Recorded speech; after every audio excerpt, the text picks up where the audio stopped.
Evangelio de Juan, capítulo 5, a partir de los versículos 30 hasta el 47. Yo le titulé hoy, hermanos, a este sermón, el testimonio que importa. Nuestro Señor Jesús necesitaba que dieran testimonio acerca de Él, de su veracidad, de que realmente era el Hijo de Dios. Y antes de que nos metamos de lleno a este tema, hermanos, quiero que tengamos un poquito más claro acerca de la palabra testimonio. Yo creo que no es una palabra desconocida, pero déjenme leerle la definición del diccionario de la Real Academia Española. Dice así acerca de la descripción de testimonio: es la prueba, justificación y comprobación de la certeza o verdad de algo. Entonces el testimonio se utiliza para dar veracidad acerca de algo y lo podemos usar en muchos ámbitos. Cuando alguien puede llegar con un grupo de gente y decirles a que no saben qué vi, entonces su testimonio, su palabra es la que está respaldando lo que él está confirmándoles. Pero muchas veces, cuando solamente hay un testigo, pues ese testimonio no es de tanta validez. Por eso también cuando tenemos juicios y que dicen, no, pues vamos a testificar acerca de que hay testigos de que alguien te vio hacer algo. Y entre más haya testigos que estén afirmando esa misma verdad, pues se puede llevar a un veredicto, pues justo, ¿no? Si hay testigos falsos o si solamente hubo un testigo, pues ahí hay que tener más cuidado, ¿verdad?, con la decisión. Por eso es tan importante, hermanos, que Jesús tuviera testigos acerca de quién era Él y el propósito de lo cual Él vino a este mundo. Este término del testimonio fue muy importante también, pues para la dirección acerca de las instrucciones pastorales que daba el apóstol Pablo a uno de sus discípulos en 1 de Timoteo, capítulo 5, 19. Fíjese lo que dio él acerca de instrucciones. Cuando alguno de los ancianos de las iglesias tuviera algo que reprenderles o llamarle la atención, fíjese cómo dice este versículo: no admitas acusación contra un anciano, a menos que haya 2 o 3 testigos. Entonces el apóstol Pablo decía, tomen muy en serio cuando van a hablar acerca de un líder de la iglesia en contra de algo que vayan a afirmar acerca de él. No solamente se necesita un testigo, se necesitan al menos 2 o 3. Entonces hay un problema, hermanos, de credibilidad de parte de los fariseos a Jesús. Es lo que vamos a ver en este día. Y antes de entender bien el pasaje para poder sacar aplicaciones a qué nos puede bendecir hoy hablar a la iglesia, necesitamos entender que hay 2 cosas que yo quiero compartirles. ¿Por qué era tan importante que se diera testimonio acerca de Jesús? Y también, ¿qué ocurre si rechazan ese testimonio que se da acerca del Hijo? ¿Por qué, hermanos? Porque los fariseos hemos estado viendo en lo que nos ha estado guiando el apóstol Juan en su evangelio, de que ellos no les gusta muchas cosas acerca de Jesús, no le dan esa credibilidad. Por ejemplo, los fariseos, hermanos, no aceptaban que daban vida. En ese mismo versículo, en ese mismo capítulo 5, déjenme les leo el versículo 21, dice: porque así como el Padre levanta a los muertos y les da vida, asimismo el Hijo también da vida a los que Él quiere. Entonces Jesús tenía problemas con cierto grupo de personas porque no le creían. Decían, ¿de dónde va a tener Él esa potestad? Por ejemplo, en el versículo 22, Él les decía, así como el Padre, ni aun el Padre juzga a nadie, sino que todo juicio se lo ha confiado al Hijo. Ellos también podían dudar y decían, pues ¿por qué le tenemos que creer a Jesús de que Él es el que tiene que juzgar a las personas? No le creían que Él tenía potestad para sanar en los días de reposo. En ese mismo versículo 16, en ese mismo capítulo, vemos que Él sanó a alguien en día de reposo y le dijo, levanta tu camilla y vete. Y ahí es cuando ellos se encienden en ira delante de Dios. Es lo que veíamos la semana pasada. Fíjese lo que dice este versículo 16. A causa de esto, los judíos perseguían a Jesús porque hacía estas cosas en el día de reposo. Entonces ellos no creían, no le daban esa veracidad a Jesús de que Él tenía esa autoridad. No lo creían como alguien divino. En Lucas capítulo 6, en el versículo 5, aquí nos da una declaración, yo creo todavía un poco más impactante y que a ellos les causó también bastante disgusto. Dice Lucas 6:5. También les decía, el Hijo del Hombre es Señor del día de reposo. Jesús constantemente les decía ese tipo de cosas y decían, ¿por qué tenemos que creer que Jesús es verdad todo lo que Él afirma acerca de Él mismo? Es como si Jesús les estuviera diciendo, mi testimonio les debe bastar. Pero ni aún así, hermanos, ni siquiera Jesús sabía que era suficiente ese testimonio y Él se rebajó a este mundo, a la humanidad, para seguir también con ciertas reglas o cierta manera de cómo nosotros podemos manejarnos y entender acerca de la veracidad de las cosas. Entonces Jesús mismo decía, yo sé que mi testimonio no es suficiente y lo vamos a ver más adelante, pero teniendo eso en cuenta, hermanos, quiero que antes de darle una lectura general a este pasaje, sígame con sus vistas, piense en eso. ¿Por qué es tan importante que Jesús tuviera otros testigos que testificaran acerca de todo lo que Él decía y hacía, hermanos? Fíjese, leo desde el versículo 30. Yo no puedo hacer nada por iniciativa mía. Como oigo, juzgo, y mi juicio es justo, porque no busco mi voluntad, sino la voluntad del que me envió. Si yo solo doy testimonio de mí mismo, mi testimonio no es verdadero. Otro es el que da testimonio de mí, y yo sé que el testimonio que da de mí es verdadero. Ustedes han enviado a preguntar a Juan, y él ha dado testimonio de la verdad, pero el testimonio que yo recibo no es de hombre. Pero digo esto para que ustedes sean salvos. Él era la lámpara que ardía y alumbraba, y ustedes estaban dispuestos a regocijarse por un tiempo en su luz. Pero el testimonio que yo tengo es mayor que el de Juan, porque las obras que el Padre me ha dado para llevar a cabo, las mismas obras que yo hago, dan testimonio de mí, de que el Padre me ha enviado. El Padre que me envió, Él ha dado testimonio de mí, pero ustedes no han oído jamás su voz, ni han visto su apariencia. Y su palabra no la tienen morando en ustedes, porque no creen en aquel que Él envió. Ustedes examinan las Escrituras porque piensan tener en ellas la vida eterna, y son ellas las que dan testimonio de mí. Pero ustedes no quieren venir a mí para que tengan esa vida. Yo no recibo gloria de los hombres, pero a ustedes ya los conozco, que no tienen el amor de Dios. Yo he venido en nombre de mi Padre y ustedes no me reciben. Si otro viene en su propio nombre, a ese recibirán. ¿Cómo pueden creer cuando reciben gloria los unos de los otros y no buscan la gloria que viene del Dios único? No piensen que yo los acusaré delante del Padre. El que los acusa es Moisés, en quien ustedes han puesto su esperanza. Porque si creyeran a Moisés, me creerían a mí, porque de mí escribió él. Pero si no creen sus escritos, ¿cómo creerán mis palabras? Por eso, hermanos, necesitamos entender acerca de este pasaje el testimonio que realmente importa. Y por eso, en ese sentido, vamos a indagar un poquito en la primera parte de este sermón, en la importancia del testimonio que necesitaba Jesús y cómo puede bendecir eso a nuestras vidas. Hermanos, el Señor Jesús, al venir y de hacer declaraciones de que Él era Hijo de Dios, de que Él podía dar vida eterna, que podía dar un agua en la cual nunca más volverías a tener sed, eran declaraciones fascinantes y muy impresionantes. Y póngase en los pies de esa audiencia que de repente alguien llegara y decía, yo soy el Hijo de Dios, pero él lo ven a alguien de carne y hueso.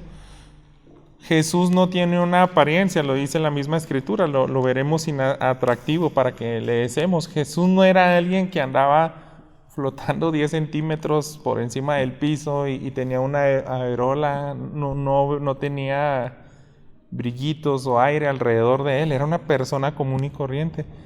En nuestra esfera física era como cualquier otra persona, y que él haga ese tipo de declaraciones necesitaban ser aceptadas con fe y necesitaban también ser respaldadas por un testimonio. Pero ese mismo testimonio, hermanos, aquí lo vemos en este pasaje, un testimonio que respalda todo acerca de la vida de Jesús. Y nosotros también no conocimos a Jesús en persona, pero necesitamos saber acerca de la importancia de este testimonio que avala quién es Jesús y por qué es tan importante rendirle su vida. Así que vamos a ver esto. Déjenme regreso en el versículo 30. Jesús está haciendo una introducción de las bases y los principios de por qué es necesario un testimonio acerca de él. Él dice: yo no puedo hacer nada por iniciativa mía. Como oigo, juzgo, y mi juicio es justo, porque no busco mi voluntad, sino la voluntad del que me envió. Si yo solo doy testimonio de mí mismo, mi testimonio no es verdadero. Otro es el que da testimonio de mí, y yo sé que el testimonio que da de mí es verdadero. Aquí vemos, hermanos, que para que creyeran en Jesús se necesitaba un testimonio fuera de él. Y él mismo lo está diciendo aquí en el versículo 31. Dice: mi testimonio, si yo solamente doy testimonio de mí, mi testimonio no es verdadero. Es como lo que yo les decía al inicio, de que tú puedes llegar e inventarte una mentira. Yo puedo llegar con ustedes y decirles una historia fascinante o que ustedes puedan decir: pues se me hace que sí le pasó eso al pastor, pero no hay nadie que me respalde. Entonces Jesús entendía eso. Mi propio testimonio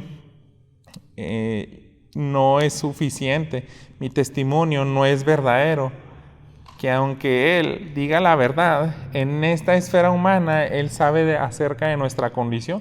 ¿Quién va a comprobar quién estuvo contigo para decir semejantes cosas que Él se atrevía a declarar? Por ejemplo, en los capítulos anteriores, Él decía: el que descendió del cielo. Yo no hablo cosas de aquí de la tierra, porque yo estuve en el cielo, y las cosas de las cuales se hablan allá, puedo venir y hablar libremente de esto. Eso le decía a Nicodemo: las cosas que hemos visto y oído, esas son las que nosotros hablamos. Jesús, hermanos, estuvo desde antes de la creación del mundo haciendo el plan de redención para el hombre. Entonces el Padre, el Hijo y el Espíritu Santo, en algún punto de la eternidad, ellos tuvieron una conversación. Vamos a crear la humanidad, vamos a darles libre albedrío, vamos a darle oportunidad de que se rediman, porque sabemos que ellos van a pecar. ¿Y cuál va a ser el plan? Uno de nosotros va a descender, se va a hacer como uno de ellos, y tiene que morir por la humanidad. Entonces esa conversión podía seguir, y de ese tipo de cosas hablaba Jesús, pero Jesús entendía: yo sé que nadie de ustedes estuvo en el cielo para constatar que todo esto que yo vengo a hablarles es verdadero. Por eso se necesita un testimonio.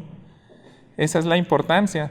Si ya hay un testimonio fuera de Jesús, que no solamente Jesús diga: yo soy el Hijo de Dios, yo puedo dar vida eterna, yo puedo transformar corazones para que dejen hábitos que desagradan a Dios, yo puedo darles un amor que arda para que ustedes se entreguen al Padre. Yo tengo esa potestad, esa posibilidad. Si hubiera alguien fuera de Jesús que Él dijera: es verdad todo lo que Él dice, créanme, yo sé que eso es verdad. Y Jesús, de esa manera, si tuviera un testimonio externo, ahora sí avalaría que Él hace las cosas no por su propia cuenta. Como dice aquí en el versículo 30, dice: yo no puedo hacer nada por iniciativa mía, como oigo, juzgo. Mi juicio es justo, porque no busco mi voluntad, sino la voluntad del que me envió. Si Jesús tuviera un testimonio externo, eso constataría: sí, cierto, Jesús no está haciendo cosas que a Él se le ocurrieron. Él siempre hizo algo de instrucciones que recibió de su Padre. Entonces, si existe ese testimonio, Y Jesús lo afirma, ahora sí con ese testimonio, va a ser verdadero todo lo que yo digo, todo lo que yo hago, toda mi estancia aquí en la tierra va a cobrar sentido y va a ser veraz para todos ustedes. Y Jesús, hermanos, sí pudo haberse referido a Juan el Bautista y de hecho él lo menciona. Pero déjenme avanzar en el versículo 33. Fíjense lo que dice Jesús. Ustedes han enviado a preguntar a Juan y él ha dado testimonio de la verdad. Pero el testimonio que yo recibo no es de hombre. Pero digo esto para que ustedes sean salvos. Él era lámpara que ardía y alumbraba, y ustedes estaban dispuestos a regocijarse por un tiempo en su luz. Así que Jesús dice, el testimonio de Juan sí era verdadero, él siempre habló de mí. Él fue un testigo que para eso nació. Él estaba profetizado que iba a venir, iba a preparar el camino del Mesías. Y recuerden, Juan es el que señala a Jesús cuando estaba bautizando y lo ve y les dice, miren, he ahí el Cordero que quita el pecado. ¿Qué estaba haciendo ahí Juan, hermanos? Estaba dando ese testimonio. Jesús no se atribuyó esa capacidad. Él no llegó a las aguas del bautismo y les dijo, volteen a ver, yo puedo quitarle sus pecados. No, sino que tuvo que haber un tercero y ese fue Juan el Bautista. Él dijo, yo como profeta de Dios, del Dios de Israel, les confirmo que ese es el Cordero que tanto esperábamos, el Cordero perfecto que está prometido desde las Escrituras que nosotros conocemos, ¿verdad? Entonces, ese testimonio de Juan era verdadero, como lo podemos saber, hermanos. Juan no se equivocó, Juan no señaló a una persona que no pudo resucitar, o sea, Juan efectivamente fue guiado por el Espíritu Santo para decirles, ahí está el que tanto esperábamos. Entonces, el testimonio de Juan dio veracidad de quién era Jesús, qué venía a hacer aquí. Decía, Él es el que sí quita los pecados del mundo. Yo solamente bautizo con agua para arrepentimiento, para que ustedes se preparen con un corazón humilde y reciban a Jesús como el único que puede salvarles de sus pecados. Sin embargo, Jesús decía, ni siquiera el testimonio de Juan el Bautista debiera ser suficiente para mí. Yo tengo todavía un testimonio más grande, porque les está diciendo, ustedes han enviado a preguntar a Juan y él ha dado testimonio de la verdad, pero el testimonio que yo recibo no es de hombre. Juan es hombre y sí, es un testimonio verdadero, pero ya Jesús les está dando una pista, les está apuntando, hay un testimonio todavía más importante que el de Juan. Les estoy mencionando el testimonio de Juan porque eso les va a ayudar a creer. Jesús, sin embargo, menciona al testimonio de Juan para que sean salvos, porque ellos le reconocían como un profeta de Dios. Decía, ustedes lo veían como una lámpara que ardía y alumbraba. Ustedes se deleitaban en ver la autoridad con que predicaba Juan y ellos podían haber sentido cierta esperanza y decir, yo creo que este hombre que es como uno de nosotros está hablando de un Mesías y ese testimonio nos va a ayudar bastante. Pero de todas formas, dice Jesús, Juan era hombre y yo necesito un testimonio y tengo un testimonio todavía más importante de cualquier hombre. Y ese testimonio, hermanos, era el testimonio del Padre.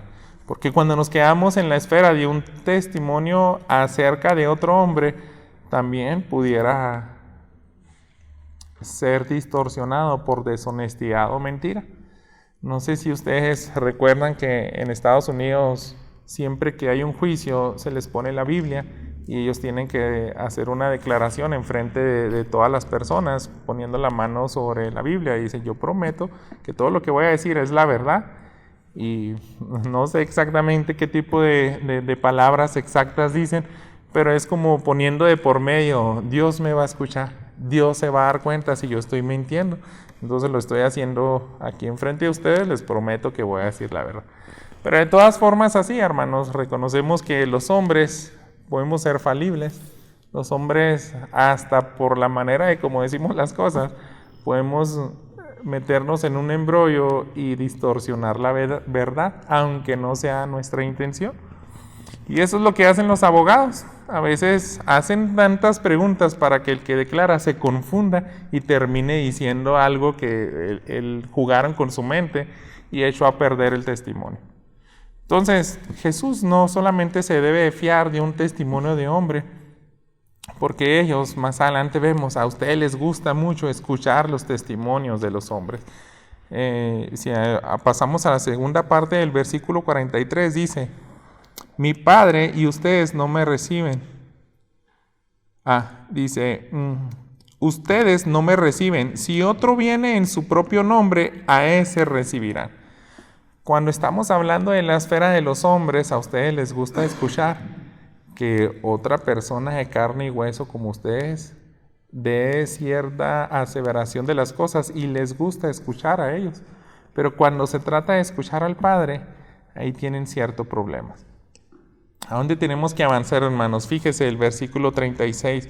Ahora lo que les dice el Señor Jesús: pero el testimonio que yo tengo es mayor que el de Juan, porque las obras que el Padre me ha dado para llevar a cabo, las mismas obras que yo hago, dan testimonio de mí, que el Padre me ha enviado.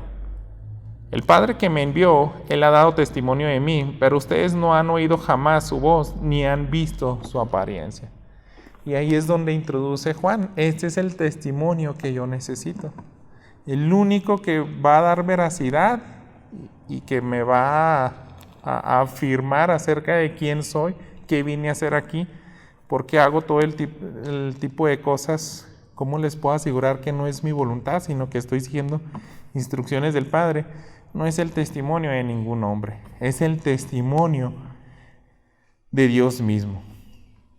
Así que, hermanos, ese testimonio era innegable por cosas que hacía Jesús. ¿Cómo demostraba Jesús que tenía el testimonio del Padre? Porque Él estaba haciendo milagros, porque Él podía hacer cosas fuera de lo común, donde ellos decían, esto es algo asombroso. Fíjense, retrocedan en el capítulo 3 y recordemos cómo le reconoce Nicodemo en el versículo 2. Nicodemo, vino a Jesús de noche y le dijo: Rabí, sabemos que has venido de Dios como maestro. ¿Por qué? Porque nadie puede hacer las señales que tú haces si Dios no está con él. Jesús, hermanos, estaba sanando paralíticos, dando vista a los ciegos, estaba haciendo hablar a los mudos, estaba exorcizando personas y lo hacía de manera instantánea y completa. Él podía regenerar tejidos, podía restaurar tendones y muchas cosas, enfermedades que nadie había podido curar. Si recuerdan, por ejemplo, la mujer que toca el manto de Jesús, dice, tenía años, creo que 12 años intentando curarse, y médico tras médico, hasta que se acabó todo el dinero, y en vez de mejorar, empeoraba. Pero Jesús conocía todas esas enfermedades extrañas y Él las sanaba de manera perfecta. Entonces Nicodemo ve eso y él dice, ¿sabes qué? Yo sí creo que tú vienes de Dios. ¿Cómo lo sé? Porque estás haciendo cosas asombrosas, milagros. Sin embargo, hermanos, no todos eran como Nicodemo. Nicodemo pudo haber hecho esa aseveración y era un fariseo, pero de ahí en fuera, muy pocos fariseos. En la Biblia yo creo que nada más tenemos contado 2, a José de Arimatea y a Nicodemo, como alguien que creyó a Jesús. Pero todos los demás líderes religiosos, los demás fariseos, no creían a Jesús y no querían creer y no querían aceptar ese testimonio. Por eso Jesús les está regañando, le están diciendo, ustedes no quieren reconocer al Padre, ustedes están negando lo que es innegable. Yo hago cosas asombrosas y fíjense también, aquel Dios invisible en el versículo 36,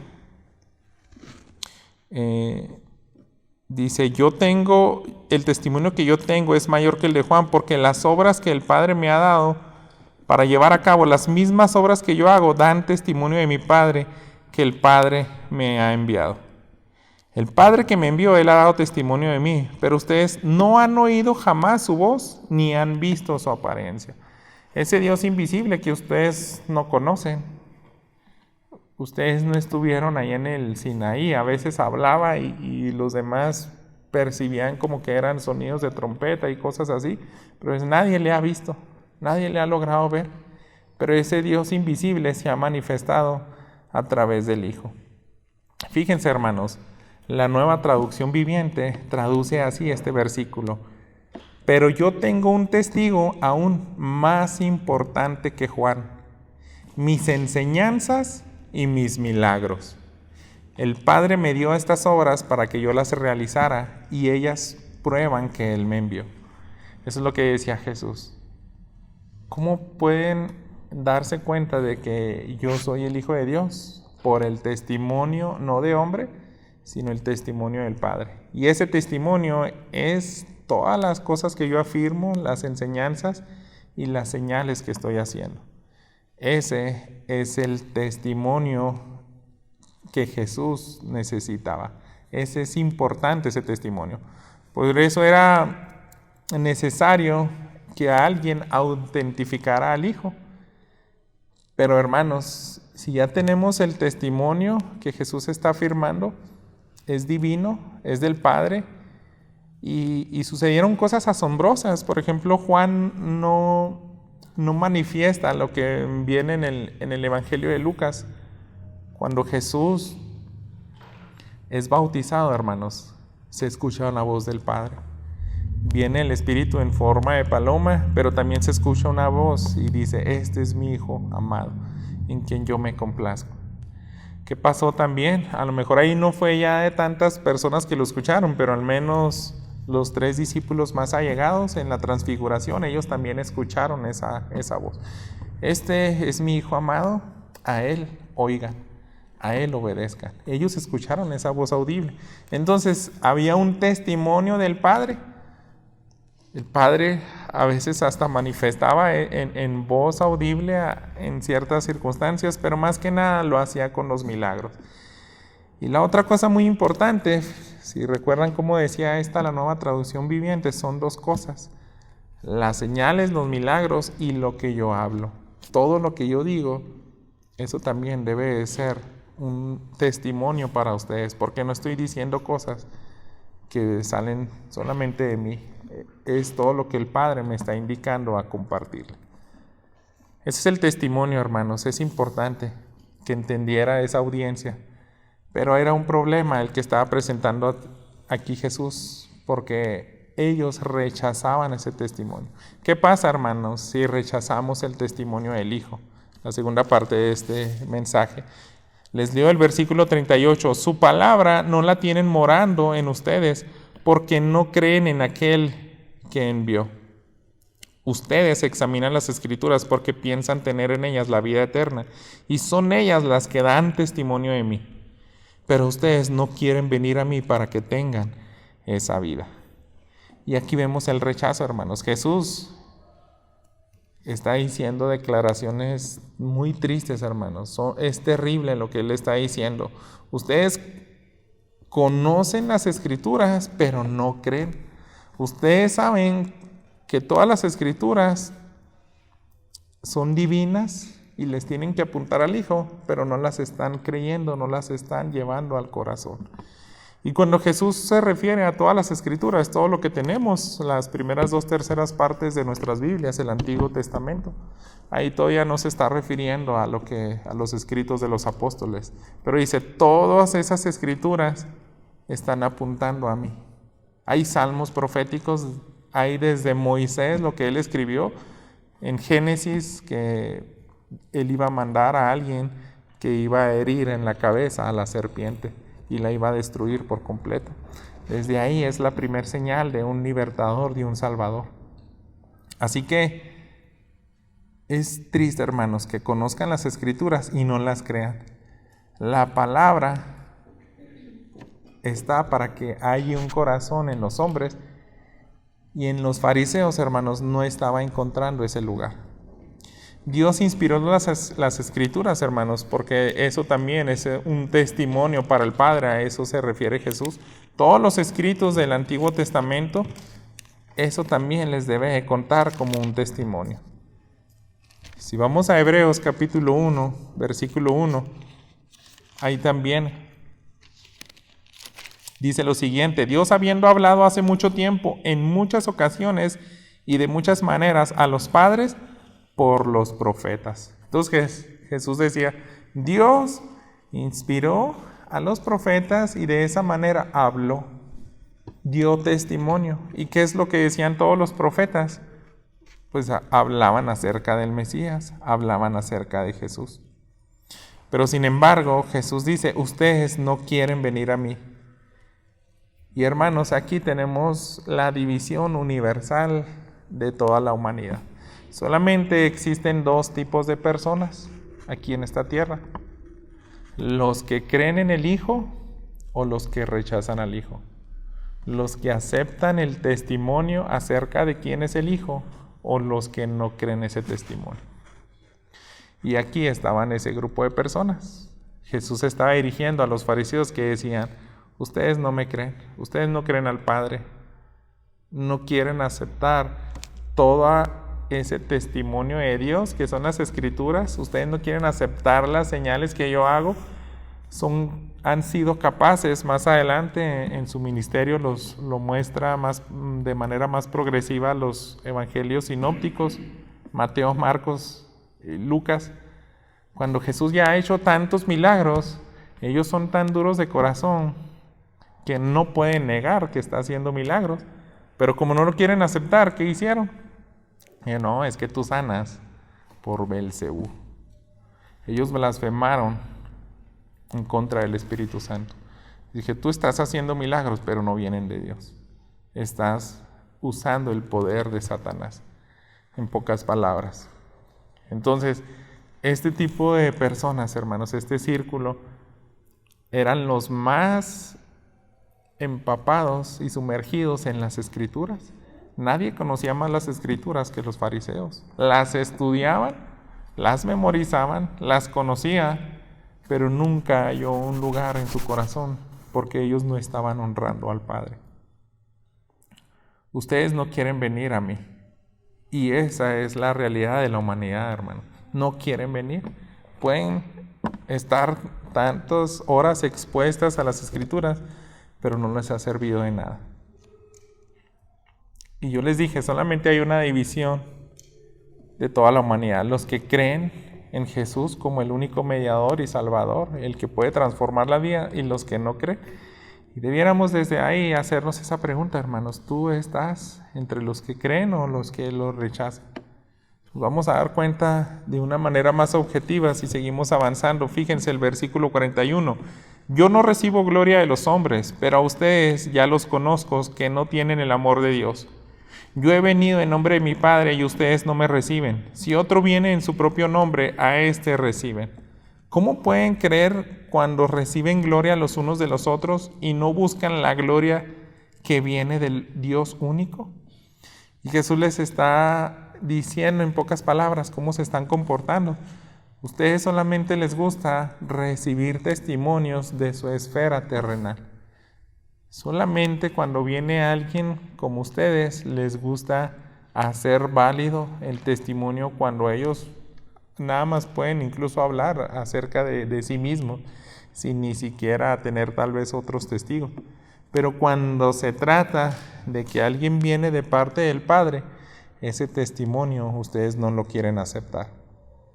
Los fariseos eran duros de corazón, hermano. Siempre buscaban la alabanza de los hombres.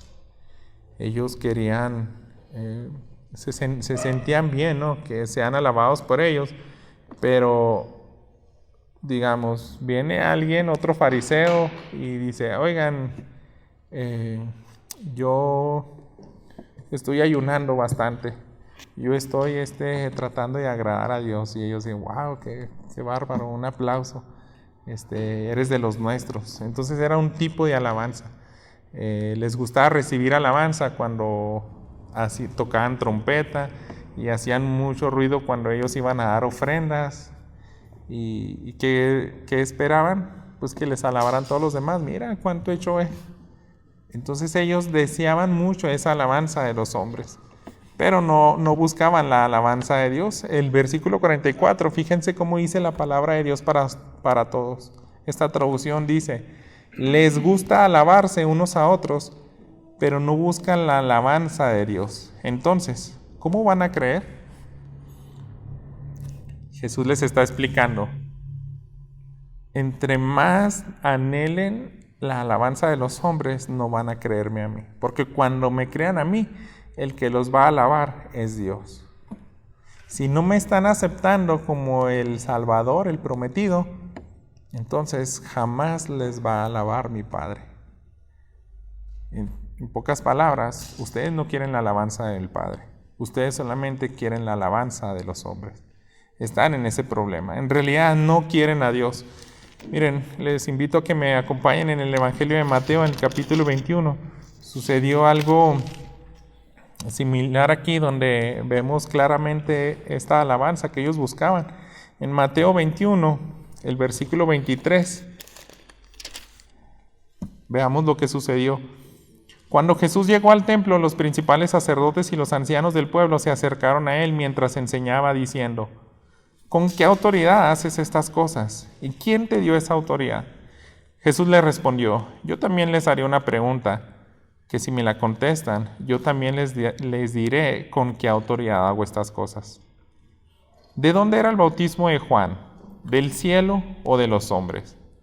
Y ellos discutían entre sí diciendo: si decimos del cielo, él nos dirá. Entonces, ¿por qué no le creyeron? Y si decimos de los hombres, tememos a la multitud porque todos tienen a Juan por profeta. Y respondieron a Jesús: no lo sabemos. Él a su vez les dijo: tampoco yo les diré con qué autoridad hago estas cosas. Y la situación estaba así. Ellos están exigiendo a Jesús cosas que no les agradaban. Oye, ¿con qué autoridad viniste y sacaste a todos los mercaderes del templo? ¿Con qué autoridad estás enseñando todo esto? ¿Por qué estás transformando todo nuestro sistema religioso? Bueno, yo les voy a contestar si ustedes me contestan lo siguiente. Ese mensaje de Juan y ese bautismo que él les invitó a ustedes, ¿venía del Padre o de dónde venía? Entonces ellos eran astutos, hermanos.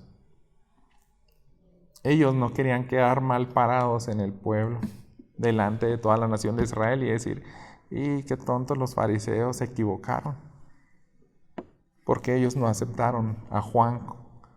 Porque si ellos decían: Juan el Bautista sí vino de parte de Dios, y ellos dicen, si le respondemos eso a Jesús, él va a decir: bueno, ¿y por qué no aceptaron sus enseñanzas? ¿Por qué no prepararon su corazón? ¿Por qué no se humillaron y se arrepintieron? Porque él apuntaba a mí. Entonces ahí es donde ellos iban a perder credibilidad delante de toda la nación. Iban a decir: ellos son orgullosos, rechazaron a un profeta, pero ellos no querían perder la honra de los hombres. Entonces simplemente dicen: pues lo que vamos a tener que hacer es quedarnos callados, como que no sabemos. No quisieron contestar nada porque sabían que se iban a meter en problemas y iban a perder su reputación, y por eso simplemente Jesús les dice: ni yo les voy a contestar. Y así vemos, hermanos, los fariseos eran capaces de ni siquiera contestar nada, cosas tan obvias. Si decimos que Juan no era enviado del Padre, pues son capaces de hasta lincharnos, porque toda la nación sí tiene a Juan como profeta. Entonces ellos buscaban la honra de los hombres. Por eso no se acercaban a Jesús. Es una declaración muy terrible, hermanos, lo que vemos aquí en el versículo 40 y 42. Déjense los leo nuevamente. Pero ustedes no quieren venir a mí para que tengan esa vida. Y dice versículo 42, a ustedes ya los conozco que no tienen el amor de Dios. Y es increíble esto, hermanos. Personas que se expusieron por tanto tiempo a la Escritura, pero nunca estuvieron dispuestos a someterse al señorío de Cristo y a tenerlo como la perla de gran precio, a entregarle por completo su vida. Y este mensaje, hermanos, yo quiero que pensemos seriamente para entrar desde ahora a las aplicaciones. Y pensemos, hermanos, porque a mí se me hizo confrontador este mensaje. ¿Qué podemos traerlo acerca de la iglesia de ahora? Y hágase seriamente esta pregunta: ¿por qué no te rindes por completo a Dios? Algunos no lo han hecho. No tienen ni idea. Tal vez su conciencia piensa que se han rendido. Pero a veces nosotros también debemos de ser honestos y decir: a veces Dios me ha pedido ciertas cosas, pero yo no me quiero rendir. No quiero rendirle por completo esas áreas donde le he cerrado la puerta y le he dicho: no quiero que te metas aquí. Puedes abarcar otras áreas de mi vida, pero esta no. ¿Qué les parece? Solamente por mencionar y ponerle nombres a algunas, usted lo puede hacer, pero piense en sus finanzas, en sus pensamientos, en su matrimonio, en la manera como cría a los hijos, en la manera como se comporta en el trabajo, en la manera como te diriges con tus amigos, cómo ejerces tu posición de padre, de hijo, y podemos ponerle nombre. ¿Por qué no le queremos a veces rendir por completo a Dios esas áreas? Y también, tú, si eres hijo de Dios, ¿te gustaría arder como Juan el Bautista? A mí me gusta mucho esa declaración también acerca de Jesús, de cómo Él pone en perspectiva a Juan. Juan el Bautista les dice: Él era una antorcha que brillaba. Me acuerdo mucho una vez que mi esposa daba una meditación acerca de este capítulo 5 de Juan, y él decía: Juan ardía y brillaba tan fuerte que era capaz de guiar a las personas hacia Cristo Jesús. Pero si nosotros ya somos hijos de Dios, hermanos, ¿por qué no podemos arder como Él? ¿Por qué no podemos rendirnos por completo y ser luz en nuestro trabajo, en nuestras escuelas, en nuestro hogar? Entonces ahí, hermanos, es donde este mensaje vemos una invitación de Jesús, la cual la hace a ti y a mí. Aquellos que jamás han rendido su vida por completo a Dios y que no han recibido esa transformación de sus corazones, es una invitación para ellos. Pero aún así también a sus hijos nos invita a santificarnos. ¿Qué pasa si rechazamos ese testimonio del Hijo? Fíjese lo que dice los versículos 45 al final: no piensen que yo los acusaré delante del Padre. El que los acusa es Moisés, en quien ustedes han puesto su esperanza. Porque si creyeran a Moisés, me creerían a mí, porque de mí escribió él. Pero si no creen sus escritos, ¿cómo creerán mis palabras? Y este es el juicio, hermanos. Serán acusados delante del Padre. Jesús dice: yo no los voy a acusar. Los va a acusar nada más y nada menos que Moisés. A ustedes en específico, los fariseos, porque son personas que conocían bastante las Escrituras, eran religiosos, pero nunca se rindieron al Padre. Ustedes en realidad no creyeron a Moisés. Si lo hubieran creído a mí, porque Moisés fue inspirado por el Padre. Él habló por medio de los profetas y todo apuntaba a mí. Este mensaje, hermanos, tiene poder.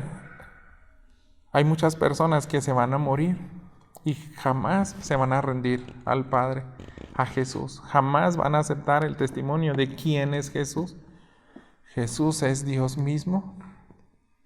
Se hizo hombre, vivió de manera perfecta, cumplió la ley, y en la cruz se hizo maldito tomando tus pecados.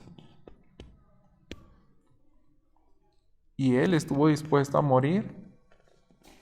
No rehusó ser abofeteado, castigado. No rehusó defenderse. Él pudo haber llamado a legiones de ángeles decir, destruyan a todo este imperio romano y bájenme de esta cruz, pero Jesús no hizo eso. ¿Tú crees ese testimonio? ¿Que Él puede lavarte de tus pecados? ¿Tú crees que Él resucitó y que está sentado a la diestra del Padre y se agrada de los que honran al Hijo? Están honrando al Padre y va a decirte, tú sí eres buen siervo fiel, entra al gozo de tu Señor. Tú sí creíste quién era y para qué vine. Tú sí confiaste de que el único que podía perdonarte de tus pecados era yo. Y a ti te voy a honrar. El Padre te va a honrar. Pero si rechazas ese testimonio, entonces serás acusado delante del Padre y el veredicto va a ser negativo. Él los va a arrojar a una eternidad. Entonces, hermanos, este mensaje es de tanta bendición porque transforma las vidas. Y piénsenlo. Qué hermoso fue cuando algún fariseo en algún punto lo hizo reaccionar este mensaje. Tal vez en esa tarde todos crujieron los dientes y se fueron tratando de asesinar a Jesús. Pero quieren ver dónde este mensaje sí transformó corazones. Todo es en base a lo que ya estaba prometido. Vamos a 2 citas. De aquí se desprende la última que vamos a ver. En Deuteronomio, capítulo 18, versículo 18. Jesús les dijo, Moisés los va a acusar. ¿Por qué? Miren lo que dijo Moisés aquí en Deuteronomio 18, 18. Un profeta como tú levantaré de entre sus hermanos y pondré mis palabras en su boca y él les hablará todo lo que yo le mande. Entonces Moisés ya les había dicho, así como yo me levanté y solamente estoy hablando de parte de Dios, Dios les promete a alguien, un profeta. Y el apóstol Pedro, hermanos, dio un mensaje poderoso.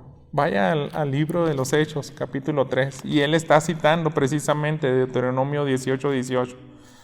El apóstol Pedro se volvió a dirigir a esta misma audiencia de líderes religiosos, a los fariseos de corazón duro,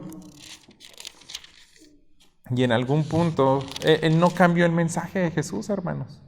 Él no lo cambió. Él les dijo exactamente esas mismas palabras, basándose y apuntando a esto del testimonio de Moisés.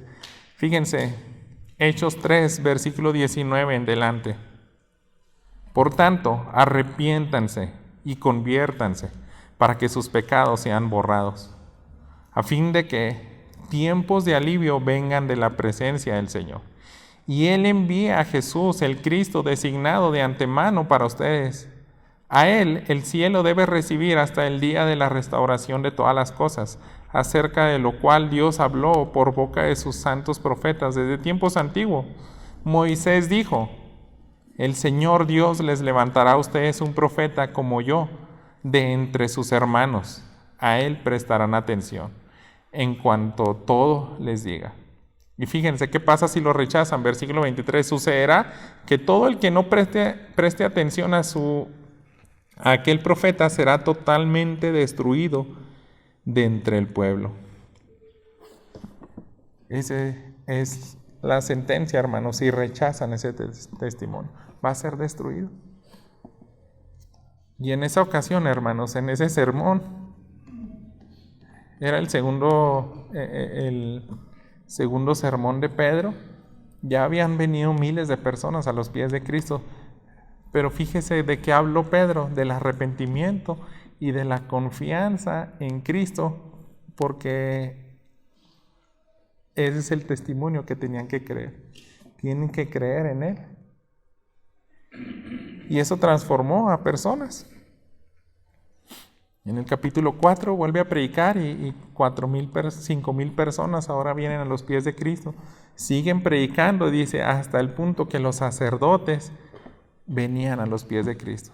Nicodemo vino a los pies de Jesús, ya lo vemos en la muerte y resurrección. En la muerte de Jesús junto con José de Arimatea, ellos creen. Pero hermanos, necesitamos seguir predicando esto, tal vez te diga, pues no es algo tan novedoso lo que escuché este día. Pero hermanos, uno tiene que exponer esta palabra porque lo que menos quiere un pastor es que en una iglesia haya alguien que se siente por años y nunca haya sido transformado. Nunca haya venido a esa luz. Porque eso sucede. Se pueden llenar de conocimiento, pero ¿por qué no están dispuestos a deleitarse en Jesús, en honrar al Padre y en creer? Y todo tiene que ver, una pista que nos va a ayudar a examinarnos, hermanos. ¿Buscas más la honra de los hombres o la honra de Dios? Cuando realmente buscas la honra de Dios, tú vas a poder ser libre en el lugar donde te desenvuelves para dar un buen testimonio, para compartir de Cristo. Pero si no lo haces, yo creo es porque buscas más la honra de los hombres. Y ese es un mensaje que debe animar a las iglesias, a todos los congregantes. Y si fue bendición, ora junto conmigo para que también este mensaje bendiga a todos los que estamos aquí. Señor bendito, gracias por tu palabra y gracias porque nos has mostrado la importancia de ese testimonio. Muchos lo pueden rechazar, Padre, pero no queremos que en esta congregación nadie lo rechace. No queremos, Padre, que alguien sea destruido. Y le has advertido ya, Padre. Nos has mostrado la realidad de que pueden haber personas que se saturan, pueden conocer y memorizar las Escrituras, la Biblia, pero aún así no buscar la honra del Padre. Y este es tu mensaje, Señor. Fue igual de poderoso que hace años. Tal vez ahí en ese momento que Jesús lo expuso nadie fue transformado, pero tú tienes tiempos, Padre, donde lo vas a usar porque no pierde ese poder. Y es la única petición que hago en este momento, Señor, que tu Espíritu Santo derrame gracia y misericordia y toque algún corazón aquí, Señor, para que no se pierda, que le haga reaccionar. Que le haga reaccionar, Señor, si realmente está buscando tu honra o no. Y a cada uno de nosotros, ayúdanos a santificarnos y a estar dispuestos a sufrir por ti, a vivir por ti, a no avergonzarnos y decir yo quiero la honra del Padre. Si a mí me desprecian por la manera como voy a empezar a actuar, siendo más radical en mi cristianismo, en mi lectura, en mi devoción y más que nada en mi comportamiento, si eso me cuesta perder amistades, que así sea, Padre, solamente así podemos asegurarnos que vamos a recibir tu honra. Queremos creer y confiar que Cristo Jesús es tu Hijo, que todo lo que Él dijo es verdadero. Queremos creer en tu testimonio, porque tú lo enviaste para darnos esperanza y cambiar la dureza de los corazones, porque siendo honestos, Señor, siempre éramos como aquellos hombres que buscaban la adulación de otros hombres. Solamente queríamos vivir en deleites y en agradar a los hombres, pero no agradar al Padre. Pero cambia eso, Señor, transforma, Padre, a tu iglesia y santifica a tus hijos. Y también trae a aquel que permanece aún en tinieblas, tráelo a la luz con esta palabra. Te lo pido en nombre de Cristo Jesús. Amén.